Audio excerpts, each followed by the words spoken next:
comment facturer des prix premium pour ce service et attirer une clientèle haut de gamme qui est prête à acheter son offre. On en parle parce que la capacité qu'on a à avoir une offre qui reflète la transformation qu'on apporte à ses clients est extrêmement importante si on veut vendre en ligne, si on veut surtout avoir un business qui est profitable sur le long terme. Et donc, on parle ce soir vraiment de comment est-ce qu'on structure son offre de service afin de justifier un prix premium derrière auquel on voudra le vendre et attirer une clientèle qui sera prête à payer ce prix-là. La raison pour laquelle c'est un sujet que je voulais qu'on aborde ce soir spécifiquement, c'est parce que je me rends compte de plus en plus quand je reçois les DM, quand je vois les commentaires sur les différentes vidéos que je crée, il y a un gros sentiment pour ceux qui opèrent comme freelance, consultant, coach, qui offrent des services, une expertise, il y a un fort sentiment ça fait un petit moment que j'ai cette offre, que j'ai ces compétences rares que j'ai acquises, mais quand je vais avec des clients, quand je vais les convertir de prospects en clients, j'ai le sentiment qu'on est toujours en train de nous casser l'herbe sous les pieds, de me dire, OK, non, tes prix sont beaucoup trop élevés, et je finis littéralement à me battre pour des miettes. Comment est-ce que je fais en sorte d'avoir un revenu important que je génère? Comment est-ce que je fais en sorte d'avoir un revenu qui va grandissant que je génère si les clients qui sont en face de moi ne sont pas prêts à payer des prix premium ou des prix conséquents pour ce que j'ai à leur offrir comme service ou comme produit? Et donc, on parle justement de comment est-ce que tu transitionnes, comment est-ce que tu transitionnes d'être cette personne-là qui offre ses compétences et qui a le sentiment qu'elles ne sont pas valorisées comme il se devrait, à avoir vraiment un service dont tu es fier de parler, car derrière, lorsque tu en parles, tu as des clients que tu attires, que tu transformes, qui ont des résultats assez intéressants derrière. Je vais commencer à parler de mon retour d'expérience, parce que quand j'ai commencé à offrir des services en ligne, il y a 3 ans et demi de ça, je me rappelle mon premier client avec qui j'ai travaillé. Pour moi, c'est déjà un miracle. Rien que le fait d'avoir eu ce client, j'étais en mode, OK, waouh, quelqu'un en ligne que je ne connais pas du tout a accepté de me payer pour mon expertise. C'est phénoménal. Et par la suite, une fois que le contrat a été signé, on a commencé à travailler ensemble, je me suis rendu compte, oh d'accord, la plus-value que j'apporte à ce client est phénoménale en fait. C'est lui en fait qui a eu le jackpot, alors le fait qu'on travaille ensemble. Et ça rappelle ici un premier point. Le premier point qui est le suivant. Très souvent, quand on est en face d'un client et qu'on veut en face d'un prospect qu'on veut convertir en client, on a très souvent le sentiment que le prospect est au-dessus de nous, littéralement. On a besoin, vu que c'est un client que je veux convertir, j'ai besoin de la personne, j'ai besoin de ce client, j'ai besoin pour augmenter mon revenu de mon business, pour scaler au niveau supérieur, il me faut absolument ce client. Et si tu veux facturer des prix premium, il faut que tu changes ton discours interne, il faut que tu arrêtes de voir les personnes que tu as en face de toi, tes clients potentiels, comme étant des personnes qui ont plus de valeur que toi, ou j'ai absolument besoin de travailler avec eux. Ce qui se passe, c'est que c'est l'énergie que tu renvoies. Et vu que c'est l'énergie que tu renvoies, tu auras du mal à demander ce que tu mérites véritablement. Pour toi, tu seras OK, je suis prête à me compter des miettes parce qu'il me faut absolument avoir ce client, ce qui est une grave erreur. Et très souvent, on ne le fait pas consciemment. On se dit juste, oui, bon, que le client est roi. Ça veut dire que le client vient en premier, ce que le client dit vaut de l'or. Et donc, quand on veut convertir un prospect en client, on se dit que je suis prête à faire beaucoup, je suis prête à réduire mes prix au premier signe qui n'est pas prêt à payer ce que je demande. Quand on commence à bosser comme expert, comme freelance, comme auto-entrepreneur, il y a très souvent une saison de transition où on a acquis des compétences en demande, on a commencé à les implémenter, mais on n'a pas de résultat derrière. On se dit, OK, j'ai appris des compétences, mais je n'ai pas encore eu de clients. Est-ce que je peux facturer ce prix que je désire vraiment facturer? Comment est-ce qu'on fait le job quand même? La façon à laquelle on fait le job, c'est en se rappelant que bien que je n'ai pas encore eu des résultats tangibles avec d'autres clients, que cette personne avec qui je travaille présentement ne justifie pas le fait que je dois me dévaloriser.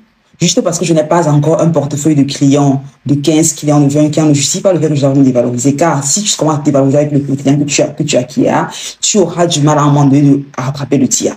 Ce qui se passe, c'est que quand tu commences et que tu n'as pas de portefeuille, tu n'as pas de clients, tu n'as pas d'études de cas pour justifier les prix que tu vas demander, tu peux commencer avec un prix relativement bas. Tu vas dire, OK, monsieur le client, monsieur le prospect, pour vous spécialement, je vous offre un discount de 20%, de 30%, parce que c'est ma première expérience, je suis en train d'apprendre, ainsi de suite.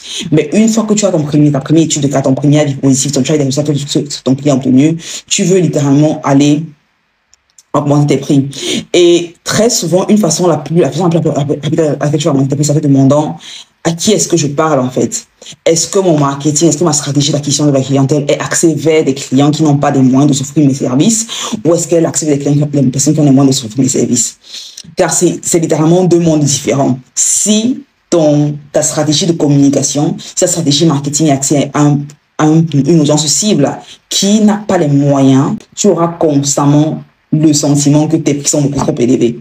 Et tu seras dans un cercle vicieux où tu te contentes des referrals de personnes, des amis, des clients passés. Et tu ne veux pas être dans une situation où tu attends uniquement des referrals. Tu veux avoir un portefeuille de clients qui va grandissant.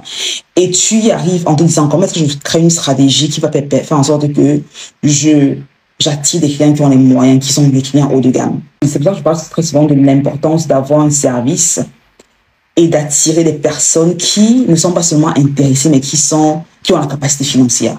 Parce que juste parce que quelqu'un est intéressé à ton service ne veut pas dire qu'elle peut s'offrir ton service. Et très souvent, ce qui se passe, c'est que inconsciemment, qu'on crée du contenu pour son business, qu'on essaye d'avoir des ventes et tout, ce qui se passe, c'est que inconsciemment, on va créer du contenu marketing, on va créer une page de vente, on aura même des entretiens de découvertes. Les mots qu'on utilise sont des mots qui s'adressent à des personnes qui n'ont pas d'argent. Ce sont des mots qui s'adressent à des personnes qui ne peuvent pas s'offrir ce qu'on est sur le point de vendre. Imaginons par exemple que tu es un coach financier et que dans ton contenu, tu dis par exemple, investis pour savoir comment gérer son argent, c'est une perte de temps.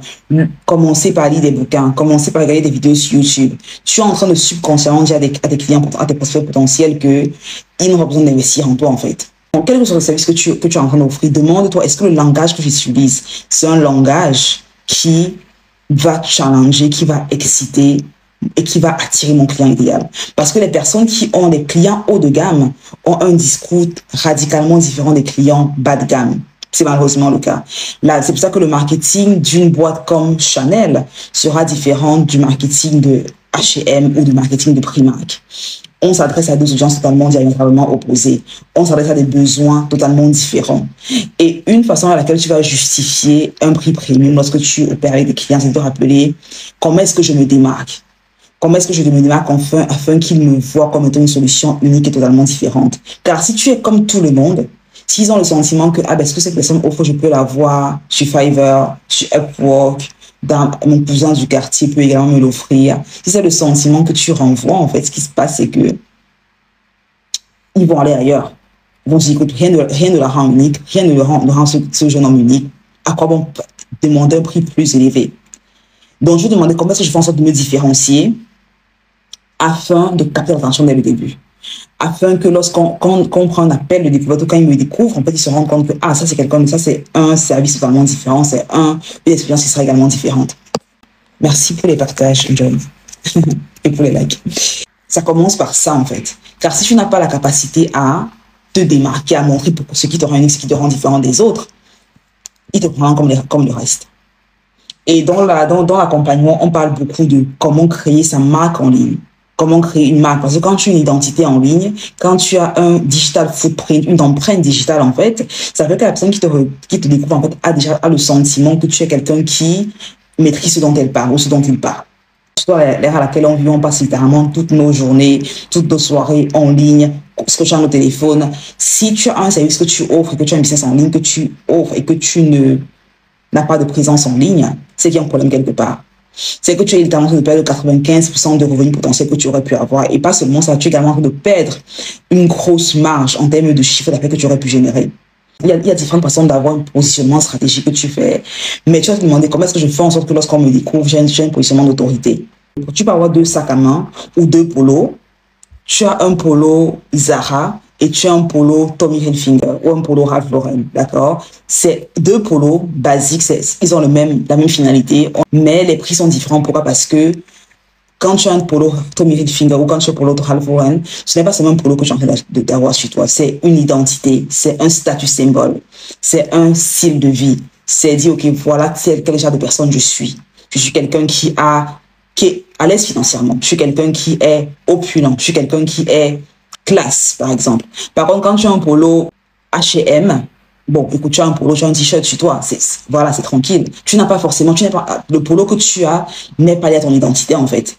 Et donc, quand tu veux te rendre compte que les gens sont prêts à payer des prix premium si ils ont le sentiment qu'ils auront un bénéfice plus important derrière. Donc, demande pour ce que j'ai en train d'offrir, pour ce que je veux que ce soit un produit ou un service, comment est-ce que je fais en sorte que le positionnement que les clients potentiels aient dans leur esprit de mon service soit au-dessus de mon service.